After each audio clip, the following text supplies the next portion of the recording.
ನಮಸ್ಕಾರ ಫ್ರೆಂಡ್ಸ್, ನಾನು ಶ್ವೇತಾ ರಾಜೇಂದ್ರನ್ ಮಾತಾಡ್ತಾ ಇರೋದು ಲಕ್ಷ್ಮಿತಾ ರಾಯರ ಮಗಳು ಕನ್ನಡ ಯೂಟ್ಯೂಬ್ ಚಾನಲ್ಗೆ ತಮ್ಮೆಲ್ಲರಿಗೂ ಆತ್ಮೀಯವಾದ ಸ್ವಾಗತ.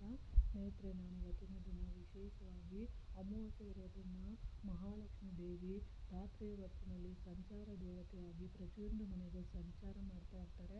ಇಂಥ ದಿನದಲ್ಲಿ ನಮ್ಮ ಮನೆಗೂ ಸಹ ಯುಗಾದಿ ಹಬ್ಬಕ್ಕೆ, ಹೊಸ ವರ್ಷಕ್ಕೆ ನಮ್ಮ ಮನೆಯಲ್ಲಿ ಸಿರಿ ಸಂಪತ್ತು, ಐಶ್ವರ್ಯ ಅಥವಾ ಜ್ಞಾನಾಭಿವೃದ್ಧಿ ಅಥವಾ ನಮ್ಮ ಮನೆಯಲ್ಲಿ ಹಣಕಾಸು ಅಥವಾ ನಮ್ಮ ಮನೆಯಲ್ಲಿ ದವಸ ಧಾನ್ಯ ಕೊಡುವಂತಹ ಮಹಾಲಕ್ಷ್ಮಿ ನಮ್ಮ ಮನೆಗೂ ಸಂಚಾರ ದೇವತೆಯಾಗಿ ನಮ್ಮ ಮನೆಗೆ ಪ್ರವೇಶ ಮಾಡೋದಕ್ಕೆ ನಾವು ಮಾಡ್ಕೊಳ್ಬಹುದಾದಂತಹ ಸಣ್ಣ ಪುಟ್ಟ ಪರಿಹಾರಗಳನ್ನು ನಾನು ತಿಳಿಸ್ಕೊಡ್ತಾ ಇದ್ದೀನಿ.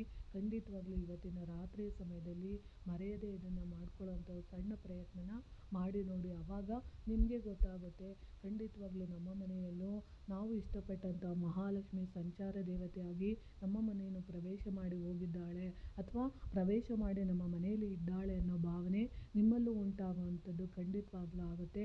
ಅದಕ್ಕೆ ತಾವು ಏನು ಮಾಡಬೇಕು ಅಂದರೆ, ಇನ್ನೇನು ರಾತ್ರಿ ಸಮಯದಲ್ಲಿ ನೀವು ಮಲಗ್ತಾ ಇದ್ದೀರಾ ಅನ್ನೋ ಸಮಯದಲ್ಲಿ ಒಂದು ತೆಂಗಿನಕಾಯಿನ ನೀವು ತೊಗೊಬೇಕಾಗುತ್ತೆ.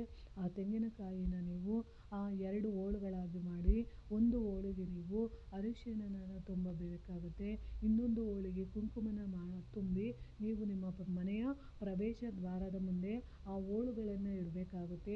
ಯಾಕೆ ಆ ಹೋಳುಗಳನ್ನು ಇಡಬೇಕು ಅಂದರೆ, ಮಹಾಲಕ್ಷ್ಮಿ ಆ ಹೋಳುಗಳನ್ನು ನೋಡಿದಾಗ ಶಿವ ಮತ್ತು ಪಾರ್ವತಿ ದೇವಿ ಯಾವ ರೀತಿ ಗಂಡ ಹೆಂಡತಿಯರು 2 ಸಮಾನವಾಗಿ ಇರ್ತಾರೋ, ಅದೇ ರೀತಿ ಲಕ್ಷ್ಮೀ ನಾರಾಯಣರು 2 ದೇಹ ಒಂದೇ ಮನಸ್ಸು ಅನ್ನೋ ಥರ ಆ 2 ದೇವತೆಗಳು ಅಂದರೆ ಗಂಡ ಹೆಂಡತಿಯರ ಸಮೇತ ಮನೆಗೆ ಪ್ರವೇಶ ದ್ವಾರಕ್ಕೆ ಅವರು ಎಂಟ್ರಿ ಆಗೋದಕ್ಕೆ ಈ ಅರಿಶಿಣ ಕುಂಕುಮ ಹೋಳಲ್ಲಿ ತುಂಬಿರೋಂಥ ಅಂದರೆ ಕಾಯಿ ಹೋಳಲ್ಲಿ ತುಂಬಿರೋಂಥ ಅರಿಶಿಣ ಕುಂಕುಮ ಅವರಿಗೆ ಸ್ವಾಗತ ಕೋರೋದಕ್ಕೆ, ಅದನ್ನು ನೋಡಿದ ತಕ್ಷಣ ಆ ಮನೆಗೆ ಪ್ರವೇಶ ಮಾಡಬೇಕು ಅಂತ ಅಮ್ಮನವರಿಗೆ ತುಂಬ ಇಷ್ಟ ಆಗುತ್ತಂತೆ. ಅದರಲ್ಲೂ ದುರ್ಗಾದೇವಿಯು ನಮ್ಮ ಮನೆಗೆ ಪ್ರವೇಶ ದ್ವಾರಕ್ಕೆ ಒಳಗಡೆ ಬರೋದಕ್ಕೆ ಅದು ತುಂಬಾ ಸಹಾಯ ಮಾಡುತ್ತೆ ಅಂತ ಹೇಳ್ತಾ ಇದ್ದೀನಿ. ಅದನ್ನು ನೀವು ಮಾಡ್ಕೊಬೇಕಾಗತ್ತೆ.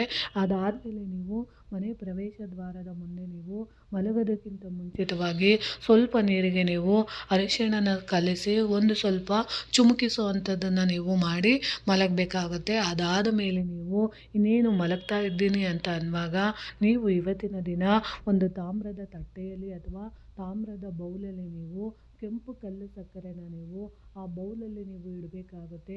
ಒಂದು 5 ತುಳಸಿ ದಳದ ಎಲೆಗಳನ್ನು ನೀವು ಆ ಕಲ್ಲು ಸಕ್ಕರೆಯ ಮೇಲೆ ಇಟ್ಟು ನೀವು ಅಮ್ಮನವರಿಗೆ ಪ್ರಾರ್ಥನೆಯನ್ನು ಮಾಡ್ಕೊಬೇಕು. ಅಮ್ಮ, ನಮ್ಮ ಮನೆಗೆ ನೀವು ಬನ್ನಿ, ನಮ್ಮ ಮನೆಯಲ್ಲಿರೋಂಥ ಕಷ್ಟನೆಲ್ಲ ಹೋಗಲಾಡಿಸಿ, ನಮ್ಮ ಮನೆಯಲ್ಲಿ ಸಿರಿ ಸಂಪತ್ತು ಕೊಡಿ, ಆರೋಗ್ಯ ಕೊಡಿ, ಆಯಸ್ಸು ಕೊಡಿ.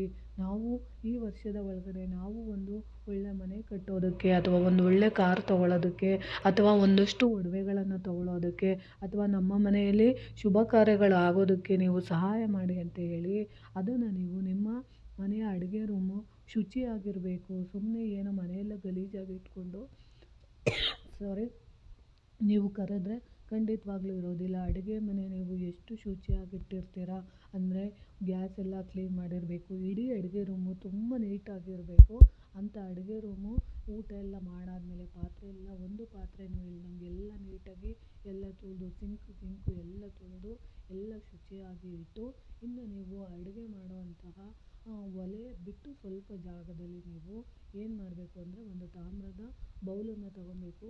ಆ ಬೌಲ್ ಒಳಗಡೆ ನೀವು ಕೆಂಪು ಕಲ್ಲು ಸಕ್ಕರೆ ಮತ್ತು ತುಳಸಿ ಎಲೆಗಳನ್ನು ಒಂದು 5ನ ನೀವು ಅದರ ಮೇಲೆ ಇಟ್ಟು ನೀವು ಕೇಳ್ಕೊಬೇಕು. ಆವಾಗ ಅಮ್ಮನವರು ನಿಮ್ಮ ಮನೆಗೆ ಬಂದಿದ್ದಾರಾ ಇಲ್ವಾ ಅನ್ನೋದು ನಿಮಗೆ ಬೆಳಗ್ಗೆ ಗೊತ್ತಾಗುತ್ತೆ. ಅದನ್ನು ಇಟ್ಟು ನೀವು ಸಂಕಲ್ಪ ಮಾಡಿ ಮಲಗಿದ ನಂತರ ಬೆಳಗ್ಗೆ ಎದ್ದಂಥ ಸಂದರ್ಭದಲ್ಲಿ ಆ ಬಟ್ಟಲಿನ ಒಳಗಡೆ ನಿಮ್ಮಲ್ಲಿ ಕಪ್ಪು ಇರುವೆಗಳು ಅಥವಾ ಕಪ್ಪು ಗೊದ್ದಗಳು ಏನಾದ್ರೂ ಒಂದಾದರೂ ಆ ಬಟ್ಟಲಲ್ಲಿ ಇರೋದು ನಿಮಗೆ ಕಾಣಿಸಿದೆ ಅಂತ ಅಂದರೆ ಖಂಡಿತವಾಗ್ಲೂ ನಿಮ್ಮ ಮನೆಗೆ ತಾಯಿ ಮಹಾಲಕ್ಷ್ಮಿ ಬಂದಿದ್ದಾರೆ, ಬಂದು ನಿಮ್ಮ ಮನೆಗೆ ಆಶೀರ್ವಾದ ಮಾಡಿದ್ದಾರೆ. ಖಂಡಿತವಾಗ್ಲೂ ನಿಮ್ಮ ಮನೆಯಲ್ಲಿ ಶುಭ ಕಾರ್ಯಗಳಾಗುತ್ತೆ.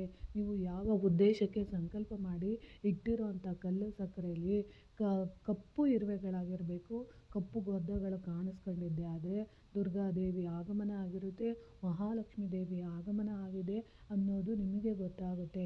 ಆ ನೈವೇದ್ಯನ ನೀವು ಬೆಳಗಿನ ನೀವು ಪೂಜೆ ಮಾಡಿದ ನಂತರ ಅಂದರೆ ಯುಗಾದಿ ಪೂಜೆಗಳೆಲ್ಲ ಮಾಡಿದ ನಂತರ ನೀವು ಆ ಕಲ್ಲು ಸಕ್ಕರೆ ಮತ್ತು ತುಳಸಿನ ನೀವು ಸ್ನಾನ ಮಾಡಿದ ನಂತರ ಪ್ರಸಾದವಾಗಿ ಒಂದೊಂದನ್ನು ನೀವು ಸೇವನೆ ಮಾಡುವಂಥದ್ದನ್ನು ನೀವು ಮಾಡಬೇಕಾಗುತ್ತೆ. ಅಕಸ್ಮಾತ್ ಜಾಸ್ತಿ ಗುಡ್ಡಗಳೇನಾದರೂ ಬಂದಿದ್ದರೆ, ನಿಮಗೆ ತುಂಬ ಜಾಸ್ತಿ ಮೆತ್ಕೊಂಬಿಟ್ಟಿದೆ ಎಲ್ಲದಕ್ಕೂ ಕಲ್ಲು ಸಕ್ಕರೆಗೆ ಅಂದರೆ, ಅದನ್ನು ನೀವು ಯಾವುದಾದ್ರೂ ಒಂದು ತೆಂಗಿನ ಮರದ ಬುಡಕ್ಕೆ ಅಥವಾ ಹಸಿರು ಗಿಡಗಳ ಬುಡಕ್ಕೆ ತಗೊಂಡೋಗಿ ಹಾಕುವಂಥದ್ದನ್ನು ನೀವು ಮಾಡಬೇಕಾಗುತ್ತೆ. ಲಕ್ಷ್ಮೀ ದೇವಿಯ ಸಂಚಾರ ದೇವತೆ ನಿಮ್ಮ ಮನೆಗೆ ಆಗಮನ ಆಗಿದೆ ಅನ್ನೋದು ಈ ಮುಖಾಂತರ ತಿಳಿಸ್ಕೊಡುತ್ತೆ. ಯಾರ ಮನೆಯಲ್ಲಿ ಈ ಪದ್ಧತಿಗಳನ್ನು ಮಾಡ್ತಾರೋ, ಈ ಸಣ್ಣ ಸಣ್ಣ ಉಪಾಯಗಳನ್ನು ಅಮಾವಾಸ್ಯೆ ರಾತ್ರಿ ದಿನದಲ್ಲಿ ಅಂದರೆ ಯುಗಾದಿಯ ಅಮಾವಾಸ್ಯೆ ದಿನದಲ್ಲಿ ಇದನ್ನು ಮಾಡಿದಾಗ ಆ ಮನೆಗೆ ಲಕ್ಷ್ಮೀ ದೇವಿಯ ಸಂಚಾರ ಆಗುತ್ತೆ ಅನ್ನೋದು ಒಂದು ನಂಬಿಕೆ.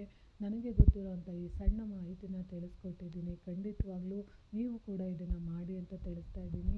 ಈ ಮಾಹಿತಿ ಇಷ್ಟ ಆಗಿದೆ ಅಂದ್ಕೊತೀನಿ. ಪ್ರೀತಿಯ ಧನ್ಯವಾದಗಳು ಸ್ನೇಹಿತರೆ.